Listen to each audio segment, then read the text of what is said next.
August 15, 636. The Yarmouk River. 40,000 Byzantine troops, maybe more, stand against what looks like a smaller force of desert warriors.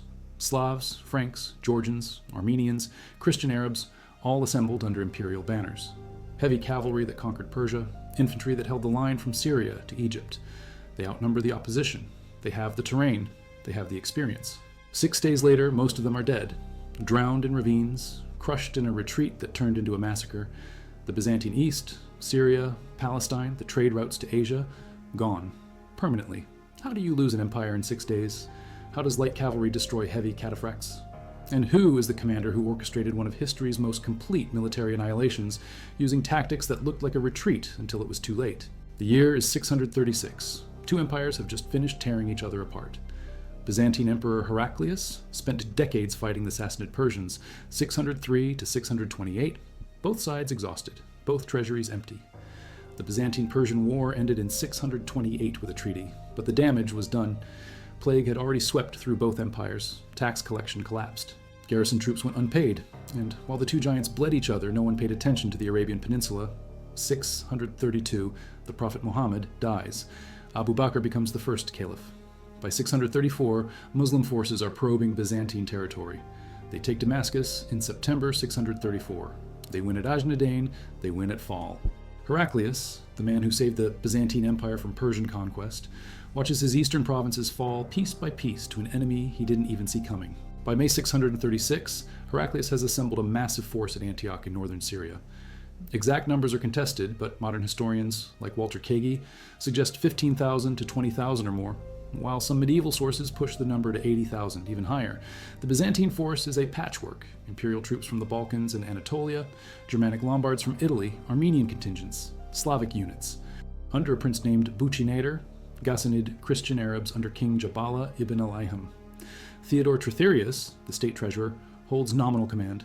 The real field commander is Vahan, an Armenian who previously commanded the garrison at Emesa and knows the terrain. The Rashidun forces, spread across Palestine, Jordan, Caesarea, Emesa, number somewhere between 20,000 and 40,000. They are geographically divided. Heraclius sees the opening. His strategy is simple: don't risk a single pitched battle, use central position. Hit the Muslim core one by one before they can consolidate. Force them to retreat or destroy them separately. Before his conversion to Islam, he fought against the Muslims at Uhud in 625. After converting, he earned the title Saifullah, Sword of Allah, from the Prophet himself after the Battle of Mu'tah in 629, where he saved a Muslim force from annihilation by the Byzantines through a tactical withdrawal. By 634, he conquered Iraq from the Sasanians in a series of rapid campaigns. Then Abu Bakr reassigned him to Syria. Khalid marched his forces across a waterless stretch of the Syrian desert, an unconventional route that boosted his reputation as a strategist. He led the victories at Ajnadain and Fall. Damascus fell under his command. But in 634, when Abu Bakr died and Umar became the second caliph, Khalid was stripped of overall command. Umar either held a personal grudge or distrusted Khalid's harsh methods. Abu Ubaidah ibn al-Jarrah, a man known for moral standards, became the official commander. But when the massive Byzantine counteroffensive approached, Abu Ubaidah ceded tactical control back to Khalid. The man with the unbeaten record would run the battle. The Byzantine army is moving south. Khalid argues for consolidation. Withdraw from Damascus. Withdraw from Emesa. Regroup. Abu Ubaidah agrees. The Rashidun forces pull back to Jabiya, the old Ghassanid capital, in the Golan. The Byzantines pursue. By July 636, both armies are maneuvering near the Yarmouk River, a tributary of the Jordan flowing along what is now the border between Syria and Jordan, southeast of the Sea of Galilee. The battlefield is a plain in the Jordanian Horn, just southeast of the Golan Heights. The plain lies east of Wadi Ruqad, which joins the Yarmouk on the south. The wadi has steep banks, 30 meters to 200 meters in height. On the north is the Jabiya Road. To the east are the Azra Hills, outside the actual field of battle. One prominence in the battlefield, Tel al-Juma, a 100-meter elevation. Khalid positions his troops there. Good view of the plain. Khalid chooses this ground, flat terrain ideal for his light cavalry, which accounts for roughly a quarter of his force, somewhere between 5,000 and 8,000 riders. The Mobile Guard, his elite cavalry reserve, numbers around 4,000. These are veterans he collected from Arabia, Iraq, Syria, Palestine, shock cavalry, rapid flanking capability. The plain can accommodate the large Byzantine army, but the ravines limit movement. There are 3 natural barriers: Wadi Ruqad to the west, Wadi al-Yarmouk to the south, Wadi al-Allah to the east. The northern route can be blocked by cavalry. The only main crossing over the western ravine is a Roman bridge near Ayn Dakar, Jisr ur Ruqad. Way to support our work. Also, comment from which city you're hearing this from. Also, this script is researched and factual, using sources from David Nicole's Yarmouk 636 AD, the Muslim conquest of Syria, published by Osprey in 1994, a volume that provides an in-depth look into the background of the campaign and fighting, and from Walter Kagi's detailed studies on Byzantine military operations during this period, cross-referenced with primary sources like al-Baladuri's Chronicles and the Byzantine chronicler Theophanes, who wrote a century after the events but drew from contemporary accounts. Now back to the information. For over a month, the two armies sit. The Byzantines are waiting. Heraclius wanted a coordinated strike with the Persians, hit the Muslims on two fronts. But Yazdegerd cannot coordinate. His government is exhausted. The Persian counterattack in Iraq doesn't materialize. The Byzantine force sits on the Yarmouk plain. Supplies start running low. The army is a coalition of ethnic groups: Greeks, Armenians, Slavs, Franks, Christian Arabs. Friction develops. The local Christian Arabs know the terrain but are largely ignored. The Armenians, a significant portion of the force, grow frustrated. The Ghassanid Arabs under Jabala remain passive. They are fellow Arabs. Some sources suggest they defected or deserted during the battle itself. The Byzantine commanders grow anxious. They see Muslim reinforcements arriving, small bands, giving the impression of a continuous flow. In reality, Caliph Umar sent 6,000 reinforcements from Medina, including elite fighters, but the staged arrivals make it look like more. The Byzantine commanders resolve on a pitched battle. They cannot wait any longer. He positions an elite squadron of 200 to 300 horsemen to support the center of his defensive line. Archers are posted in the Muslim camp near Deir Ayyub, where they can be most effective against an incoming Byzantine force. Khalid splits his cavalry into two main groups, positioned behind the right and left infantry wings to protect against envelopment. The army is arranged in a crescent formation: strong infantry center, mobile cavalry wings. August 15, 636, Day 1. The battle begins with duels, customary in the region. Individual champions from each side fight, then Vahan sends his forces forward. The Byzantines launch probing attacks against the Muslim flanks. The attacks fail. The Muslim line holds. Khalid uses the day to assess Byzantine tactics, identify their commanders, understand their battle rhythm. Day 2. The Byzantines increase pressure. Bugtanator, the Slavic prince, launches a powerful frontal assault on the Arab right flank. The attack pushes the Muslims back by brute force. The cavalry contingent of the right wing counterattacks, halts the momentum briefly, but is repulsed when local Byzantine cavalry intervenes. The fleeing Arab warriors retreat toward their camp. According to Arab sources, they are confronted by their own women, who grab tent poles and physically assault them, screaming insults. The warriors, fired up by the shame, counterattack. Khalid sees the critical moment. He releases the mobile guard. The elite cavalry smashes into the Slavs' open right flank. Assaulted on three sides, the rallied right wing, the mobile guard, and the center holding firm, the Slavs retreat. They cede all ground gained. The threat on this sector is neutralized. But every time the Byzantines appear to make a breakthrough, Khalid uses his reserve cavalry to send them running. Contemporary Christian sources maintain the Muslim line fell back, or feigned retreat. The Byzantines pursue the Muslims into their camp. The Muslims have their camel herds hobbled to form a series of defensive perimeters. The infantry can fight from behind these barriers. Byzantine cavalry cannot easily penetrate. The Byzantines are left vulnerable to attack by Muslim archers. Their momentum halts. Their left flank is exposed. Khalid and his mobile guard use the opportunity. They pierce the Byzantines' left flank, taking advantage of the gap between the Byzantine infantry and cavalry. Day 4. Vahan keeps pushing. His troops fail to achieve any breakthrough. Casualties mount, especially from the mobile guard's flanking counterattacks.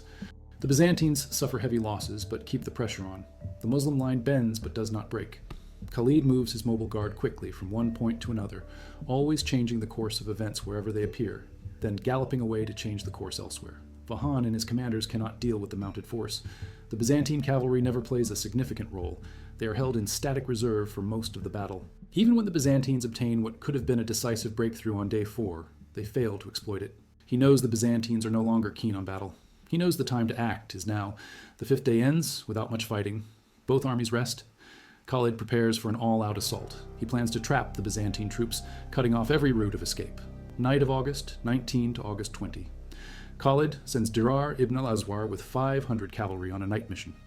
Their target, the bridge at Ayn al-Dakar, the only passage across the 200-meter deep ravine of Wadi ur Ruqad. Dirar moves around the northern flank of the Byzantines. With the aid of a Christian Arab deserter named Abu Juaid, he captures the bridge. The only viable withdrawal route for the Byzantines is now cut off. The fighting starts with another duel. Abu Ubaidah faces a Greek commanding officer named Gregory. Abu Ubaidah wins. Then the entire Muslim line charges. The infantry locks the opposing side in place. Khalid leads a huge cavalry force, gathered from all his cavalry divisions, around the Byzantine left flank. Vahan realizes too late that he has been outwitted. He fails to organize his disarrayed cavalry in time. The Muslims smash the Byzantine left into their center. The Byzantines are surrounded on 3 fronts. No hope of assistance from the cataphracts. The imperial troops begin to rout. They turn to flee, but their escape route is already gone. The bridge is in Muslim hands. The Byzantine cavalry, which had withdrawn north to the area between the Ruqad and Alan tributaries, is pursued by a Muslim force. Khalid sends troops to prevent them from regrouping. The Muslims assault the Byzantine camps. Panic spreads through the Byzantine ranks. Thousands attempt a westward retreat. They find the ravines, 30 meters to 200 meters deep. Steep banks, no crossing. Many drown in the Yarmouk River. Many fall to their deaths from the steep hills of the plateau. The massacre is remembered in early Islamic histories as one of the most complete routes in military history. A sand-laden wind rises, blowing from behind the Arab lines. The Byzantines retreat in disarray, blinded by sand, flanked on 3 sides, pressed against the ravines. Some medieval sources claim 70,000 to 120,000 killed, likely inflated, but even conservative modern estimates place Byzantine casualties at around 40,000. The Rashidun army lost somewhere between 1,000 and 5,000 men. Most sources settle around 4,000. Khalid achieved a triumph. He annihilated the imperial army while taking minimal casualties. Vahan, the Armenian field commander, either died during the battle or, according to some sources, lived out the rest of his life as a monk after the crushing defeat. Jabala ibn al-Ayham, the Ghaznid king, survived and later fled to Byzantine territory. The Byzantine army as a coherent force south of the Taurus Mountains ceased to exist. In Antioch, he leaves for Constantinople. According to later accounts, he bids farewell to Syria with the words, "Farewell, a long farewell to Syria, my fair province. Thou art an infidel's now. Peace be with you, O Syria. What a beautiful land you will be for the enemy. The loss of the army is devastating. The expense of building, equipping, and training a new army is massive. The Byzantine Empire is not flush with cash. By the 7th century, the supply of available manpower is easily exhaustible. It is not like the old days, when a Roman defeat just meant tapping deeper into a seemingly inexhaustible supply of recruits. Heraclius is forced to concentrate on the defense of Anatolia and Egypt. Syria is gone. Palestine is gone. Jerusalem surrenders in 637. Egypt will follow. The entire Byzantine East, the wealthiest provinces of the empire, falls to the Rashidun Caliphate within a decade. Treadgold's Byzantium and its Army, 284 to 1081, published by Stanford University Press in 1995, which examines Byzantine military structures and estimates field forces at approximately 150,000 empire-wide during this period, suggesting the army assembled for Yarmouk potentially numbered 80,000 to 100,000 or more. Now, back to the information. How did it happen? 3 factors. First, terrain. Khalid chose the battlefield. The flat plains suited his light cavalry. The ravines limited the Byzantines' ability to maneuver and created a natural trap. The 100-meter elevation at Tel al-Juma gave the Muslims a commanding view. Khalid positioned his forces with their backs to the semi-arid steppe, ensuring logistical support, and anchored his flanks with the Yarmouk River's ravines to prevent encirclement. The Byzantines had numerical superiority, but could not exploit it effectively in the confined space. Second, mobility. The mobile guard, 4,000 elite cavalry under Khalid's personal command. These riders could engage and disengage, turn back and attack from the flank or rear. They were the decisive weapon. The Byzantines relied on heavy cavalry, cataphracts, heavily armored cavalrymen, and Arab auxiliaries, but the cataphracts were held in reserve. They never pressed their attacks. When they did engage, they were too slow to respond to the rapid movements of the mobile guard. The Byzantine cavalry never played a significant role. In contrast, Khalid used his cavalry enthusiastically. He positioned them behind the infantry wings to protect against envelopment. He used them to counterattack every Byzantine breakthrough. He used them to harass exposed flanks. On the final day, he gathered all his cavalry into one massive force and struck the Byzantine left. The Byzantines could not respond. Third, leadership. Khalid ibn al-Walid versus Vahan and Theodore Tritherius. Khalid had an unbeaten record. He understood the strengths and weaknesses of his mounted troops. He had the confidence to hold his mobile guard in reserve, even though he needed every man he could muster. He had the foresight to dispatch 500 cavalry the night before the final assault to seal off the retreat route. He anticipated where the enemy would run. He planned the trap days in advance. Vahan, on the other hand, commanded a patchwork force of ethnic factions that did not trust each other. The Armenians refused to support the Byzantine troops when they attacked. The Ghassanid Arabs remained passive. The Byzantines waited too long to give battle. The delay doomed their military position.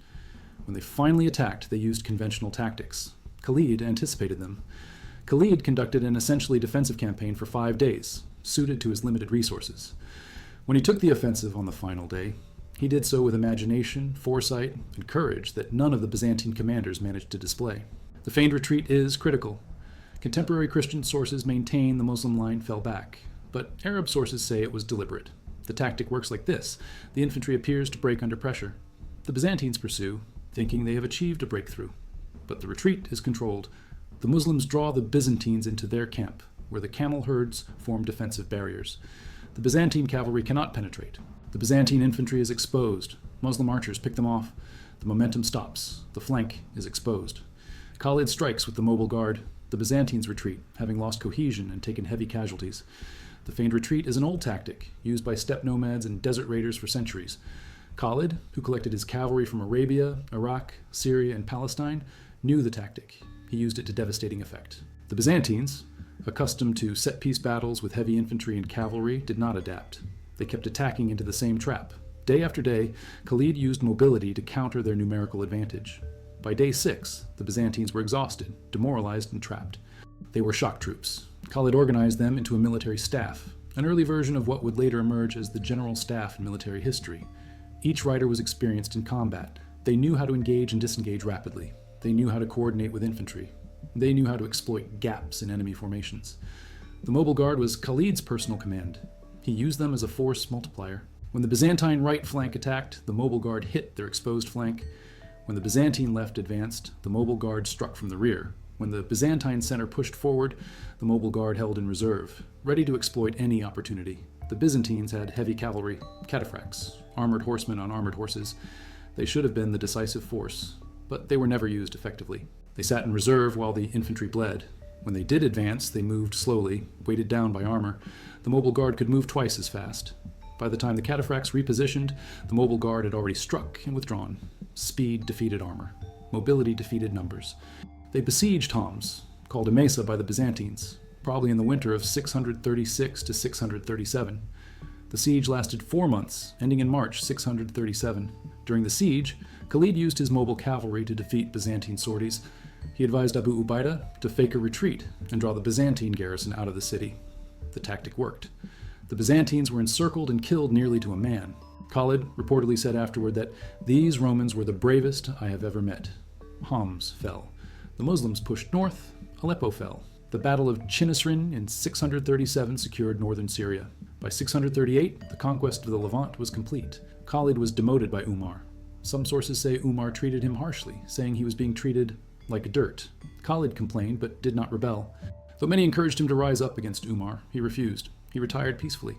He died in 642 and was buried in Homs. He never lost a battle. The Battle of Firaz, earlier in 636, gave Khalid a decisive victory over the Sassanids in Mesopotamia.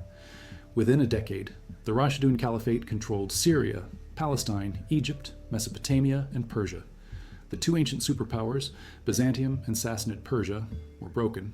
The geopolitical map of the Near East was redrawn. The religious map followed. Syria, Palestine, and Egypt, Christian for centuries, became predominantly Muslim. The process took decades, but Yarmouk was the turning point. The Byzantine Empire survived but was permanently weakened. It lost its wealthiest provinces. The fiscal and military capabilities of the empire were seriously undermined. The Muslim conquests were perceived by many in Byzantine society as divine retribution. This perception contributed to the iconoclast crisis, a religious controversy over the use of images in worship that would tear the Byzantine Empire apart in the 8th century. When Heraclius assembled the army for Yarmouk, he gathered troops from the Balkans, Anatolia, Italy, Armenia, and allied Arab tribes. It was a coalition force, not the professional standing army of earlier centuries. Logistics were strained, supplies ran low. The different ethnic contingents did not cooperate. The Armenians, who made up a significant portion of the force, refused to support Byzantine attacks. The Ghassanid Arabs remained passive. The local Syrian populations did not resist. According to al-Baladuri's chronicle, the populations of Syria and Palestine generally welcomed the Arab invaders, viewing them as less oppressive than the Byzantine Empire. Some were willing to cooperate with the Arabs against the imperial army. When the Byzantine army sat on the Yarmouk plain for over a month, the local population did not provide intelligence or support. The Byzantines were isolated. Strategy. Heraclius' plan was sound: avoid a single-pitched battle, hit the Muslim core separately before they could consolidate. But when the Muslims withdrew and regrouped at Yarmouk, the plan fell apart. The Byzantines pursued, but then sat and waited for Persian support that never came. The delay gave Khalid time to reinforce, to choose the battlefield, to prepare the trap. When the Byzantines finally attacked, they used conventional tactics: frontal assaults with heavy cavalry and infantry. No imagination, no flexibility. Khalid anticipated every move. Coordination. The Byzantine command structure was fractured. Theodore Trithyrius held nominal command, but was there only to boost morale. Vahan was the field commander, but had to manage a patchwork army of ethnic factions. The Rashidun army had a simpler chain of command. Abu Ubaidah was officially in command, but he ceded tactical control to Khalid. One commander, one plan, one execution. The Muslim army was cohesive, motivated by faith and loyalty, as sources describe. The Byzantines were a mercenary force held together by pay and imperial authority. When the battle turned against them, cohesion collapsed. Khalid's tactics at Yarmouk became a model for later Islamic military operations. The use of mobile cavalry reserves, the feigned retreat, the night operation to cut off escape routes, the coordination of infantry and cavalry. These tactics were studied by later commanders.